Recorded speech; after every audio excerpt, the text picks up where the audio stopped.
Movie की शुरुआत में हम दोस्तों के एक ग्रुप को देखते हैं। उनके नाम है Hailey, Grant, Paxton, Paige, Madeline, Lucas और एलिस। आज एलिस का बर्थडे है तो उन्होंने सेलिब्रेट करने के लिए कैटस्किल्स में एक मैंशन रेंट पर लिया है।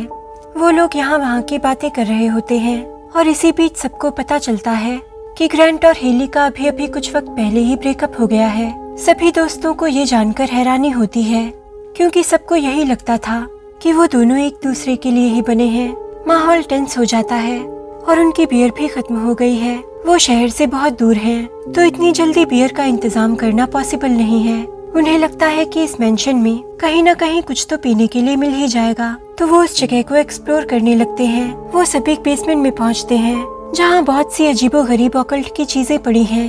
वहां उन्हें एक अजीब सा बॉक्स मिलता है जिसमें टैरो कार्ड्स हैं और क्योंकि हेली टैरो रीडिंग करती है तो वो उसे टाइम पास के लिए उन सभी के लिए प्रेडिक्शंस करने को कहते हैं। हेली कहती है कि ये एक तरह का अनस्पोकन रूल है कि किसी दूसरे का टैरो कार्ड डेक नहीं पढ़ना चाहिए। तो एलिस कहती है कि आज मेरा बर्थडे है, मैं चाहती हूँ कि तुम मेरे लिए रीडिंग करो, क्या तुम मेरी इतनी सी विश पूरी नहीं करोगी? तो हेली उसकी खातिर मान जाती है और रीडिंग शुरू करती है। वो एलिस के लिए कार्ड निकालती है तो हाई प्रीस्टेस का कार्ड आता है और हेली प्रेडिक्ट करती है कि एलिस कामयाबी की सीढ़ियाँ चढ़ेगी। फिर हेली लूकस की राशि के हिसाब से बताती है कि उसकी फितरत रूल्स को तोड़ने की है।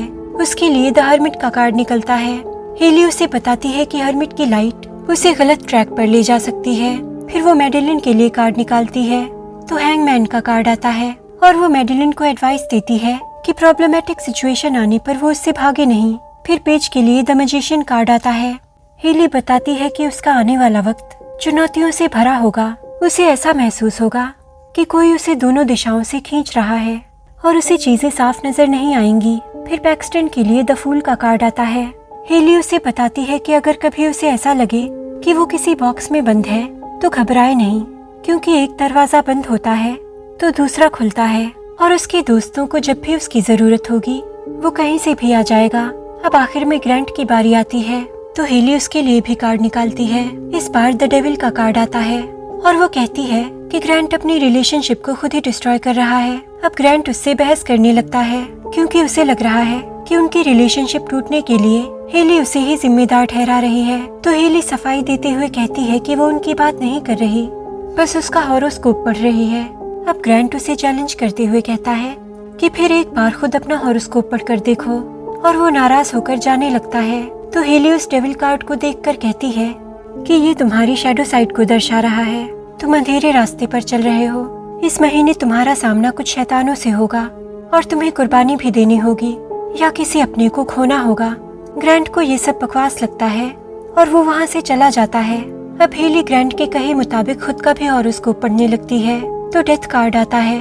साथ ही डिविनेशन बोर्ड के चौथे घर में लवर्स का कार्ड आता है। एलिस पूछती है कि कार्ड्स क्या बता रहे हैं, तो हेली दुखी मन से कहती है कि वही जो हमेशा बताते हैं कि प्यार ही मेरी मौत की वजह बनेगा। अब वो सब वापस अपने कैंपस आ जाते हैं जहाँ एलिस अपने डॉर्म रूम में अकेली होती है।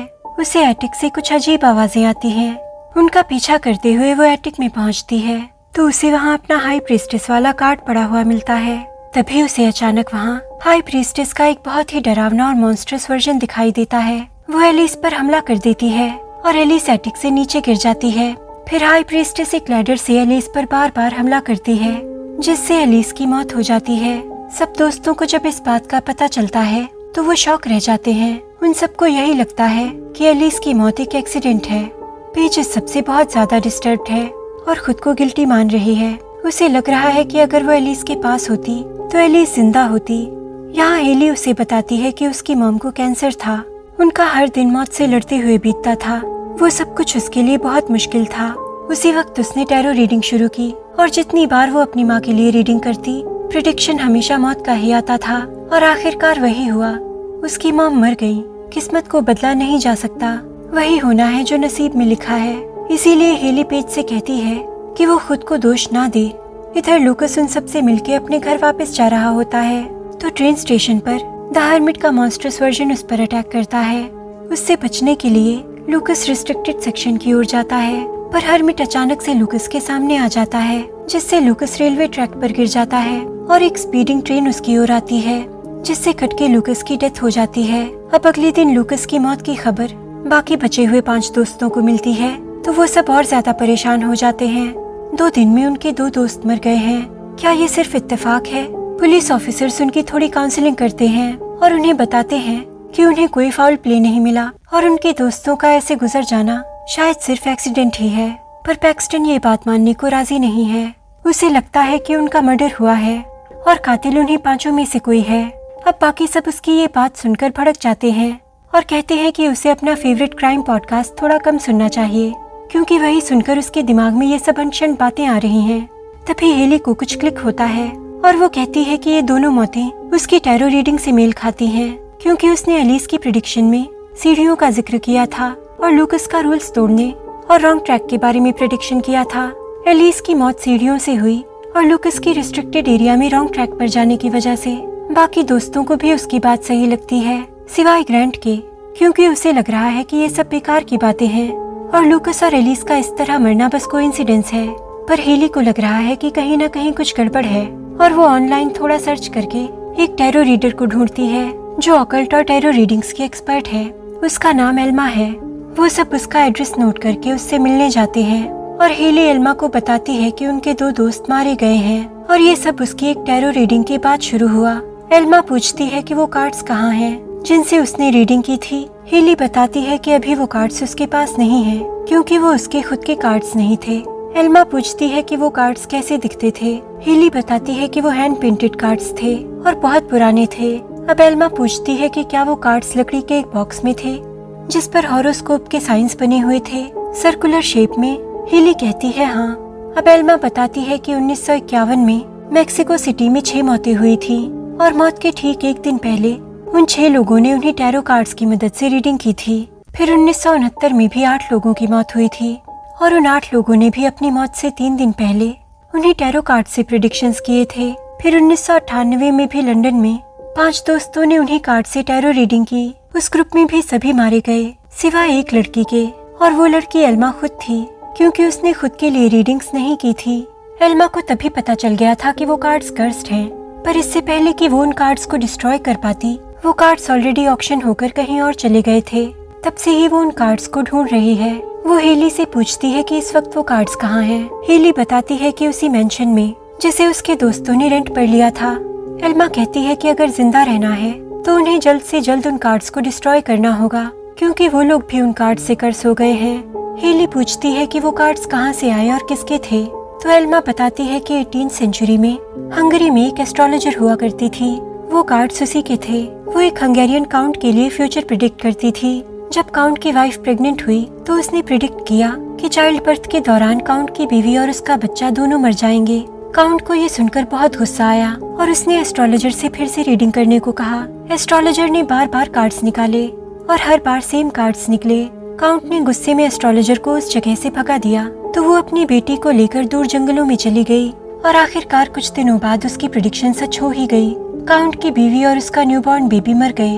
अब उस काउंट पर और ज्यादा गुस्सा सवार हो गया और उसने उस एस्ट्रोलॉजर की बेटी को अपने आदमी भेजकर मरवा दिया।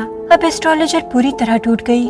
उसे अपनी बेटी की मौत का बदला चाहिए था। उसने काउंट और उसके आदमियों के लिए उन्हीं कार्ड से रीडिंग की और कुछ रिचुअल किया जिससे काउंट और उसके आदमियों की मौत हो गई। फिर उसने खुद को भी मार लिया और उन कार्ड्स को कर्ज कर दिया, जिससे जो कोई भी उन कार्ड्स का इस्तेमाल करेगा मारा जाएगा। दरअसल उस एस्ट्रोलॉजर की आत्मा उन कार्ड से जुड़ गई थी और उसकी आत्मा ही उन कार्ड्स के प्रेडिक्शंस के मुताबिक अलग अलग रूप लेकर उन कार्ड से जिन लोगों के भी फ्यूचर रीड किए जाते थे उनकी जान लेती थी। एल्मा उन सब से कहती है कि उन कार्ड्स को डिस्ट्रॉय करना होगा, नहीं तो वो सब भी मारे जाएंगे। अब वो लोग उस मेंशन की ओर निकल पड़ते हैं, पर रास्ते में अचानक उनकी कार खराब हो जाती है और यहीं पर द हैंगमैन उन पर हमला कर देता है। वो मैडेलिन को मारने आया है क्योंकि उसका कार्ड ही हैंगमैन का था। मैडेलिन डरकर भागने लगती है। हेली उसे रोकने की कोशिश करती है क्योंकि उसने प्रिडिक्ट किया था कि उसे मुसीबत आने पर भागना नहीं है, उसका सामना करना है। पर मैडेलिन कुछ नहीं सुनती और आखिरकार हैंगमैन उसे मार ही डालता है। यानी कि हेली की प्रेडिक्शन के मुताबिक ही एक और मौत हो गई। ये सब देखकर पैक्सटन बहुत घबरा जाता है और उन सबके इंसिस्ट करने के बावजूद उन्हें वहीं छोड़कर वापस कैंपस भाग जाता है। अचानक उसे लिफ्ट के बाहर द फूल दिखता है जिसका कार्ड उसके प्रेडिक्शन में आया था। इससे पहले कि पैक्सटन कहीं भाग सके, फूल लिफ्ट के अंदर आ जाता है और पैक्सटन उसके साथ लिफ्ट में बंद हो जाता है। इस बीच हेली, ग्रैंट और पेज वापस उस मेंशन पहुंचते हैं। वो उन कार्ड्स को जलाने की कोशिश करते हैं पर वो कार्ड्स जलते ही नहीं। अब वो एल्मा को वहाँ कॉल करके बुलाते हैं। एल्मा उस एस्ट्रोलॉजर की स्पिरिट से कांटेक्ट करने की कोशिश करती है।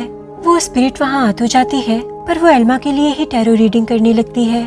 उसमें 6 ऑफ सोर्ड्स का कार्ड आता है जिसमें एक मरे हुए शख्स की पीठ में 6 तलवारें खुपी होती हैं। एल्मा ये देखकर शॉक रह जाती है और अगले ही पल वो अंधेरे में खिंचती चली जाती है। ये देखकर उन तीनों दोस्तों में भगदड़ मच जाती है और अचानक एल्मा की लाश उनके सामने गिरती है जिसकी पीठ में 6 तलवारें खुपी हुई हैं। इसी सब के बीच पेज गलती से हेली और ग्रैंट से अलग हो जाती है। उसे हेली की आवाज आती है जो उसे मदद के लिए पुकार रही है। पेज उसका पीछा करते हुए बेसमेंट में पहुंच जाती है जहां एक बल्ब टूटकर उसकी आंखों में गिर जाता है और जैसा कि हेली ने कहा था उसे ठीक से दिखना बंद हो जाता है। तभी उसे वहां द मैजिशियन मिलता है जिसका कार्ड हेली ने उसकी प्रेडिक्शन में निकाला था। यहाँ मैजिशियन की एक वियर्ड सी ऑडियंस भी थी। पेज वहाँ से भागने लगती है पर वो एक बॉक्स में कैद हो जाती है और जादू का खेल दिखाते हुए मैजिशियन उसमें आरी डालने लगता है। पेज ज्यादा देर उससे बच नहीं पाती और आखिरकार मैजिशियन उसे बीच से 2 टुकड़ों में काट डालता है। यहाँ ग्रैंट और हेली अपने प्रेडिक्टेड कार्ड्स के डीमंस यानी द डेविल और डेथ से जूझ रहे हैं। वो उनसे छिपकर एक जगह पर बैठ जाते हैं और सोचने लगते हैं कि आखिर इस कर्ज को कैसे तोड़ा जाए। और अचानक हेली को आइडिया आता है कि क्यों ना उन्हीं कार्ड से उस एस्ट्रोलॉजर के लिए प्रेडिक्शन की जाए तो ये सब खत्म हो सकता है। तभी अचानक डेविल खिड़की तोड़कर ग्रैंट को वहाँ से खींच ले जाता है और डेथ भी हेली को चोक करने लगता है। पर तभी ग्रैंट वहाँ आकर एक लोहे की रॉड से डेथ को जोर से हिट करता है पर डेथ पर इस वार का कुछ ज्यादा असर नहीं होता।